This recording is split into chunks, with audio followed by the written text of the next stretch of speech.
For 17 years, United Airlines held an order for 45 Airbus A350s.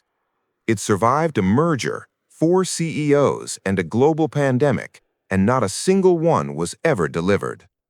This week, that order quietly disappeared from the airline's 10K filing to the SEC, with nothing but a blank line where 45 widebodies used to be. What's behind that blank line is anything but quiet.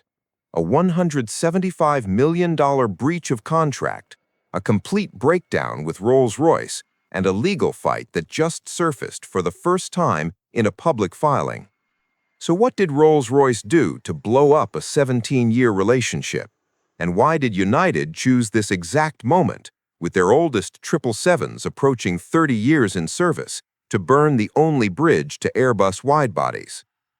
To understand why this ended in a courtroom, let's see how we got here.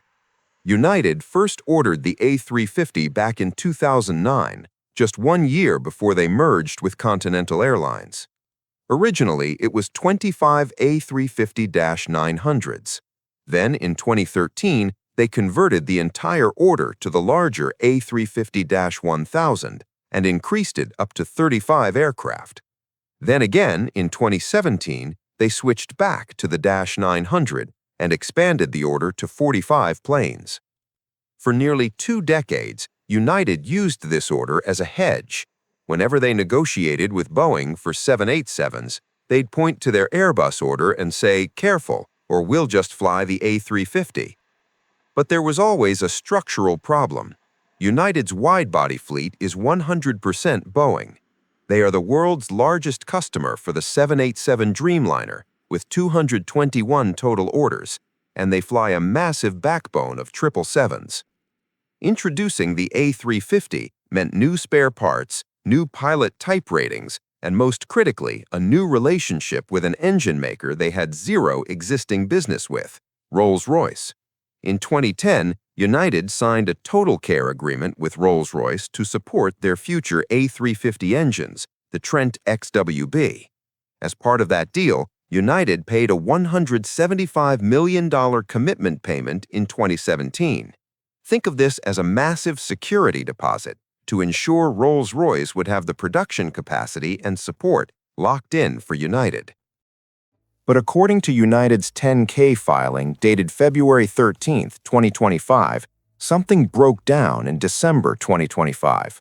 United claims Rolls-Royce breached the agreement and demanded their $175 million back, plus contractual escalation, basically interest and penalties. Rolls-Royce didn't just say no. They terminated the agreement entirely and counterclaimed, asserting that it was actually United who was in breach. Their public statement said they are confident in their position and that they have complied with their obligations. Now, here's what industry insiders believe actually happened. The original 2010 engine deal was reportedly very favorable to United, but after 16 years of deferrals, with United never taking a single delivery, Rolls-Royce no longer wanted to honor those legacy terms. They essentially wanted to renegotiate at today's much higher market rates. When United tried to firm up the order under the original terms, Rolls-Royce pushed back hard. This is the nuclear option in aviation, because the A350 is powered exclusively by the Rolls-Royce Trent XWB. United literally cannot operate the aircraft without an engine deal in place. By going to war with Rolls-Royce, United didn't just jeopardize an order, they severed their only link to the A350. And there's a critical date to note. On December 23, 2025, the same month as the Rolls-Royce breach claim, Airbus and United quietly finalized an amendment to the A350-900 purchase agreement. The details are entirely redacted, but the timing is not a coincidence. While United is fighting in court, its fleet clock is ticking. United operates a combined 96 Boeing 777s, a mix of -200s, -200ERs, and -300ERs. The oldest of these, the original -200 variants, are pushing 30 years in service. Some have already been sent to the desert for storage, including the very first 777 ever delivered to any airline. However, United's 22 newer 777-300ERs are only about 8 years old and aren't going anywhere soon. So the fleet pressure is concentrated on the older -200 variants. By effectively killing the A350, Scott Kirby has made a massive bet that the Boeing 787 can shoulder the entire wide-body replacement burden. United has 140 Dreamliners on order, and they're receiving about 20 new 787s this year alone. But here's the gap. While competitors are adding ultra-efficient wide-bodies, United is forced to keep decades-old aircraft in service. Just 3 days before this filing dropped, Air Canada disclosed a firm order for 8 Airbus A350-1000s. Delta already operates a fleet of A350-900s across the Atlantic. United? Still flying 777s that rolled off the line in the 1990s. And what about the 777X? It's now running roughly 7 years late, with first deliveries pushed to 2027 at the earliest. And crucially, United has not ordered a single 777X.